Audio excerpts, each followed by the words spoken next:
going on, guys? So before we get into the video, just real quick, I have an Instagram page, I don't know if you know about it, and also have a website, crafttechdesign.com. So another thing is, everything you see on the car I make from scratch. There's tons of tutorials on YouTube, so check it out. And that's how I started. It's just I learned everything online, so if I can do it, anybody can, as long as you have the patience and dedication and things like that. I try to always come up with new stuff, new ideas, new designs. I don't know, it feels kind of unique, it feels special. And let's get into the video. So this is a quick overview of the exterior mods of my car, and I thought I would go over it again because I've updated a few things here and there. So let's start with the grille because it's like the most visually noticeable part of the front. So as far as the grille is concerned, it's pretty simple. It's just 3 plates, one the main one, and then 2 side ones. And this is attached with silicone to the crash beam, and the side ones are actually epoxy to the bumper, because once you open up the grille, like you got all the ugly like crash beam detail, and yeah, it's not pleasant looking. So then I got the badge mount. It's attached to the center pillar beam.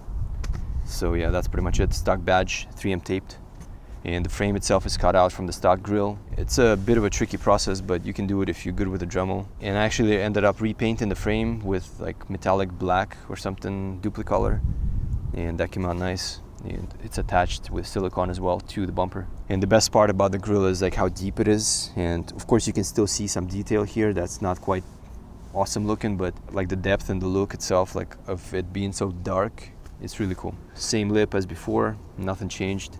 So it's my favorite lip, definitely. It's an MP style. It's hard plastic, so it's not like flimsy like polyurethane. And then we got the headlights, which is my second set of headlights. And the first set I painted the sea lights, like gunmetal metallic. And these ones I left alone. But same thing, I painted the high beam reflectors, so they became useless. I put the blinker bulb from here to there. You just take the bulb, you just put it there, wedge it in, and you use like liquid electrical tape to seal it. And then I got the new bulb for the blinker, and it's really bright and nice. The reason for the second set of headlights is because I kind of damaged the first set. And yeah, these are replicas, and they're pretty much identical to stock, made in Taiwan. Then we've got the same bezels as before. It's like STI style deletes. The only thing I don't like about them is they keep popping out because they're super soft plastic. So I ended up adding some silicone on the backside to the clips, so that helped a lot. And this corner still kind of tries to pop out, but it's all good, whatever. So here I got a few carbon fiber bits. Got the front blades, and we got the canards, and we got these plates for the fender. They're just 3M taped to the side skirt to blend the painted fender piece to the bottom. So the side skirt extensions are just STI style polyurethane or something like that. So you want to make sure that you attach them with extra screws. Otherwise you end up like with gaps, under the side skirt. Then I added these pieces here. It's not a big deal, just small plates. And I got a video on how to paint these, and it's pretty easy. You just pop it out and scuff it up and paint it. So in the back I got the side skirt winglets. They stick out on the bottom of the side skirt extension, and there's really nothing to discuss about that. So this is probably my favorite piece that I've made so far for the car. I really like the shape, and it's a plain weave carbon fiber, and it's attached with like 2 bolts or screws on the bottom, so it's really strong. And these wheels, I've made a video already on them a while back, so nothing really changed since then. But just to go over them really quick, they're 18 by 10.5 plus 22 offset. And the reason I went with that spec is because the depth is ridiculous. Like, the spoke depth, you don't get that with anything else. And the width, of course, it's stretching 255 tire to 55/35 18. And some people say it might be too much because it honestly sticks out like an inch from the fender. But to me, that's like my favorite look. And I don't know, I wouldn't have it any other way because I've tried other setups in my previous cars and even this car. I don't know, I just got bored so quickly. I just changed them within a few weeks. And then I finally realized I can do 18 by 10.5, so I did that.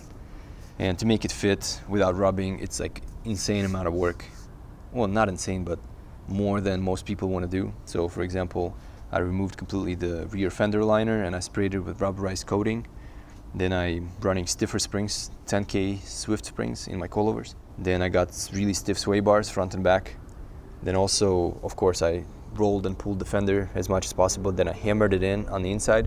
Plus I shaved the bumper here a little bit, so because it rubbed right here, the connection fender to bumper.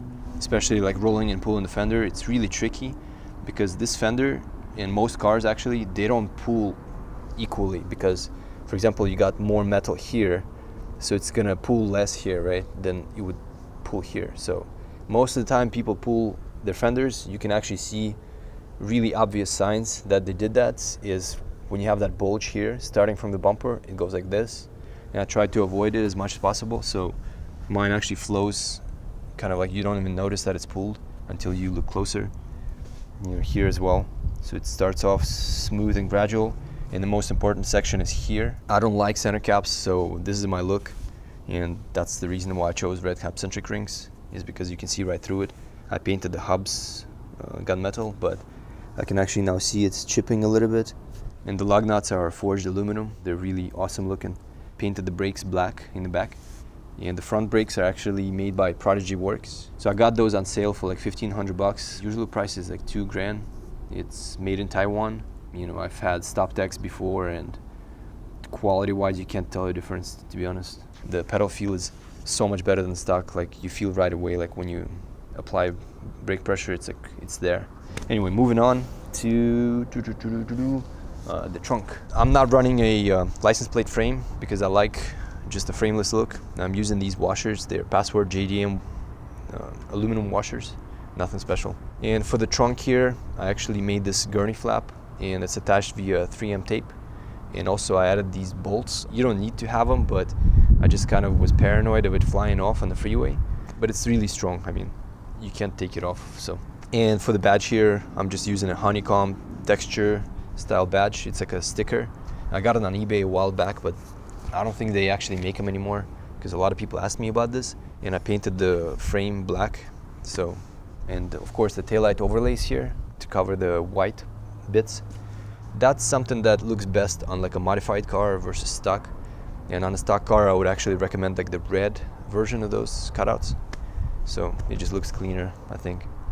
Because with the black ones, you need more kind of like black bits here and there.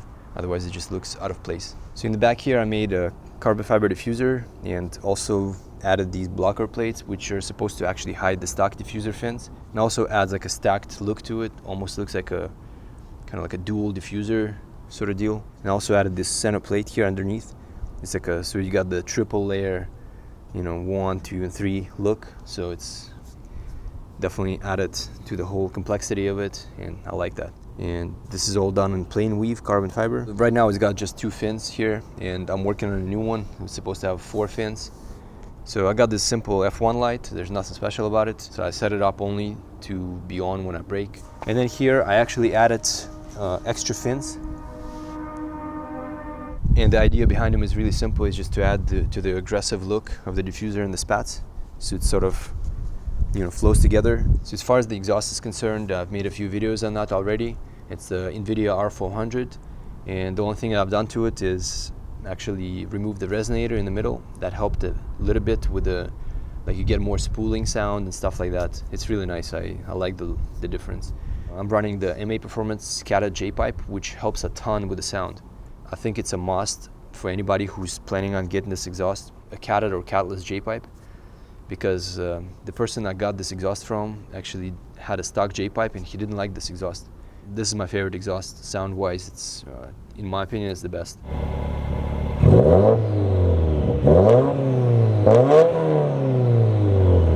And looks-wise, of course, 4-inch tips. So when I installed this exhaust, it actually hung really low and really didn't like the look. So there was a lot of gap in between the tips and the bumper. So what I did was I used these heavy-duty zip ties from Lowe's, and I added them all around the rubber hangers, kind of just wrapped it around, like I think I used 4 zip ties per side, so 8 total, and that helped a lot. And they don't melt, and they're really heavy-duty, so you can try that. And of course, not to forget, I actually blacked out everything on the exhaust, you know, the mufflers, the piping, and pretty much everything down to the mid-pipe. So I like that look where everything's dark underneath the car. I don't like that shiny metal pipe stuff. So I actually also painted the spare tire compartment on this car. It's really easy to paint. You just you don't have to even mask anything out. You just spray it underneath. So as far as the suspension, it's the same silver as Neomax coilovers that I've had for a while. And it's with 10K Swift springs. So it's an awesome setup if you ask me. I mean, I wouldn't change it. It's as good as Fortune Auto, or I mean, I don't know which one is better, but pretty much the same. So whatever you get, just make sure you get those two. Or I've heard good things about BC Racing, but I don't know too much about it. Alright guys, I hope you enjoyed the video, and I'll see you in the next one.